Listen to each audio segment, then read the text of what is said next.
दिनांक 3 नवंबर दिन शनिवार को दिल्ली रोड स्थित सर्किट हाउस में जिला पंचायत की एक बैठक का आयोजन किया गया था, जिसकी अध्यक्षता जिला पंचायत अध्यक्ष मिथिलेश रानी ने की। बैठक में मुरादाबाद के सांसद डॉक्टर ST हसन, कुंदरकी के विधायक हाजी रिजवान, बिलारी के विधायक हाजी मोहम्मद फहीम और मुख्य विकास अधिकारी मुख्य रूप से मौजूद रहे। बैठक में कई मुद्दों पर चर्चा की गई, लेकिन इस बीच बैठक में मौजूद सभी सदस्यों ने TMU में हो रही मौतों को लेकर CMO से जवाब मांगा। बैठक में CMO मौजूद नहीं थे तो पंचायत के सदस्य वहीं धरने पर बैठ गए और मांग की गई कि CMO आने के बाद ही हम यहां से उठेंगे। जिला पंचायत अध्यक्ष से भी आग्रह किया गया कि इसके अंदर एक कमेटी गठित कर जांच कराएं और दोषी पाए जाने पर FIR दर्ज कराई जाए और TMU अस्पताल को तब तक बंद कराया जाए। दूसरा मुद्दा किसानों का गन्ना बकाया भुगतान था, जिसको लेकर सदस्यों ने काफी गर्मी दिखाई। एक मुद्दा और था जिससे सदन के अंदर काफी गर्मी पैदा हो गई और वो मुद्दा था बिजली के बिल को लेकर। सदस्यों का कहना था कि गांव में बिजली विभाग के कर्मचारियों द्वारा उपभोक्ताओं को जबरन परेशान किया जा रहा है।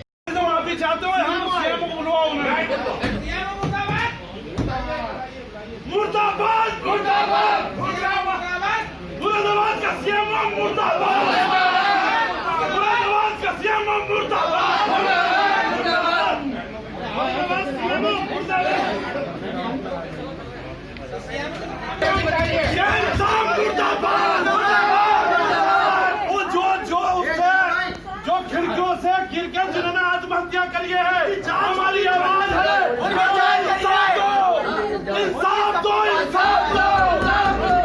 TMU के खिलाफ कार्रवाई करो।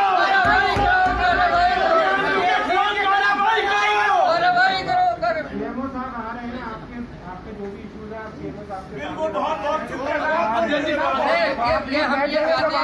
सुरेश जैन मुर्दाबाद, सुरेश जैन मुर्दाबाद, मुरादाबाद का CMO मुर्दाबाद, मुरादाबाद का CMO मुर्दाबाद। जितना सुरेश जैन की गलती है, इतनी हमारे जिला मुरादाबाद के जो हमारे पिछले काम हुए थे उसी को लेके मीटिंग हुई थी। उसमें सारे टाइट एंड टाइट कार्यों को रखा गया था, जैसे गांव की सड़कें हैं और शौचालय वगैरह हैं, सभी उन्हीं प्रस्तावों को रखा गया था। किन किन बिंदुओं पर सहमति बनी कि जितने उनकी जो समस्या उन्होंने मुझे बताई कि उनकी सड़कों की मरम्मत, चूँकि वो मरम्मत अब हमने कह दिया कि मरम्मत नहीं होगी, क्योंकि हमारे पास भी इतना बजट नहीं है कि हम एक बार उनको बनाए फिर उसके बाद में उनकी मरम्मत के लिए अगर हम बजट दें तो इतना बजट सरकार की तरफ से नहीं आया है। तो और बाकी जो उनके छोटे मोटे मुद्दे थे उनके सभी को हमने नोट कर लिया है। बाकी हमने देखा सदन के कुछ सदस्य जो थे वो धरने पे बैठ गए थे। किन मांगों को लेकर धरने पे बैठे? उनके धरने क्या थे कि उनकी जो समस्याएं थी वो ऐसी थी कि अमान्य मैं समझूंगी थोड़ी सी, और जो मान्य थी तो मैंने उनको समझा दिया है कि हाँ आपका ये काम हो जाएगा, आश्वासन दे दिया उनको मैंने। तो सभी सदस्य संतुष्ट हो गए। उसमें ऐसी कोई बहुत बड़ी प्रॉब्लम नहीं थी जिसको बहुत बड़ा इशू बनाया जाए। इशू बनाने वाली ऐसी कोई बात नहीं थी। TMU को लेकर भी, हाँ, TMU को लेके जो एक बहुत ही चिंताजनक विषय है और बहुत मैं समझती हूँ बहुत गंभीर विषय है, जिसके लिए मैं भी चिंतित हूँ, क्योंकि जिसके परिवार का ज़्यादा कष्ट उससे ज़्यादा होता है। और उसमें ये है कि मैं खुद DM साहब को लेटर लिखूंगी जांच के लिए।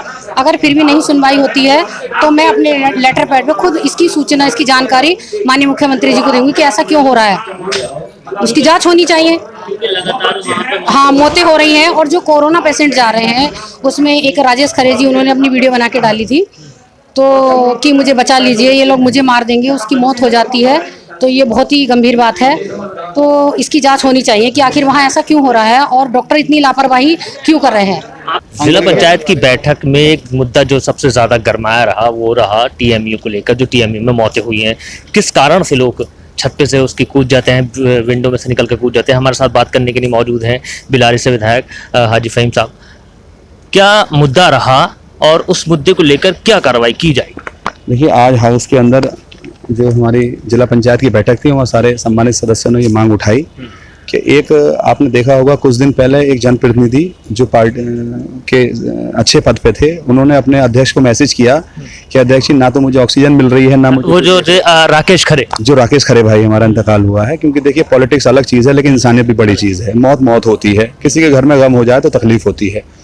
तो उनकी मौत को लेकर के सदस्यों ने आज मुद्दा उठाया और उस मुद्दे में ये बात पता चली कि अभी तक ना उसकी FIR हुई है, सीडीओ साहब ने आश्वासन दिया कि शायद उसका इन्वेस्टिगेशन चल रहा है, लेकिन सदस्यों ने माननीय हमारी जो अध्यक्षा जी हैं उनसे बात रखी, तो अध्यक्षा जी ने हमें आश्वासन दिया और हमने भी उनका बात का सहयोग किया और हमने कहा कि एक कमेटी बननी चाहिए, उस कमेटी के माध्यम से जांच होनी चाहिए जिससे कि दूध का दूध पानी हो सके, क्योंकि कोरोना एक दहशत है, कोरोना एक खौफ है, कोरोना एक मौत का ऐसा सामान है कि जिससे लोगों के अंदर ऐसी बात पैदा हो गई है कि बेचारे बहुत बुरी तरीके से परेशान हो जाते हैं। तो आज हमने लाइव डेमो के लिए भी कहा, हम लगातार इस मुद्दे को उठाते रहे हैं, लेकिन आज तक किसी कोरोना हॉस्पिटल में लाइव डेमो नहीं दिखाया जाता। आपने फील किया होगा कि जैसे अंदर पता चला कि किसी की ऑक्सीजन कम हो गई तो डॉक्टर बता रहा है तो पता चल रहा है, किसी को बाईपैप पे ले लिया डॉक्टर बता रहा है पता चल रहा है, किसी को वेंटिलेटर पे ले लिया डॉक्टर आ रहा है पता चल रहा है, 2 दिन बाद डॉक्टर कह रहा है आपके मरीज की मौत हो गई और वो बेचारा परेशान है। मौत के बाद ना उसकी लाश मिल रही है आसानी से, ना वो बेचारा दफन कर पा रहा है, ना क्रियाक्रम कर पा रहा है। इसमें बात बहुत बड़ी है, दहशत बहुत हो चुकी है। मेरी गुजारिश है, मैं सब लोगों से खास तौर पर अपने पत्रकार बंधुओं से भी गुजारिश करता हूं कि इस मामले को हल्के में न लें। ये पूरे हिंदुस्तान का मामला है, ये जिंदगी और मौत का मामला है। सब लोग इसमें इस बात को रखें, कोरोना की दहशत तो है, कोरोना का प्रिकॉशन तो है, लेकिन मौतों के बाद उनकी लाशें जिस तरीके से बेहुरमती हो रही है वो ना की जाए और लोगों के साथ इंसाफ किया जाए। सरकार इतना पैसा दे रही है, हमें सीडीओ साहब ये बताते हैं कि वो राज्यपाल जी के अंतर्गत आता है। जब राज्यपाल जी के अंतर्गत आता है तो फिर सरकार क्या कर रही है इसके अंदर? आपने देखा होगा, आज अंदर भी खुद कहा था सीडीओ साहब ने। तो मैं ये कहना चाहता हूँ कि सरकार संज्ञान ले, उनके साथ सबसे पहले लाइव डेमो होना चाहिए।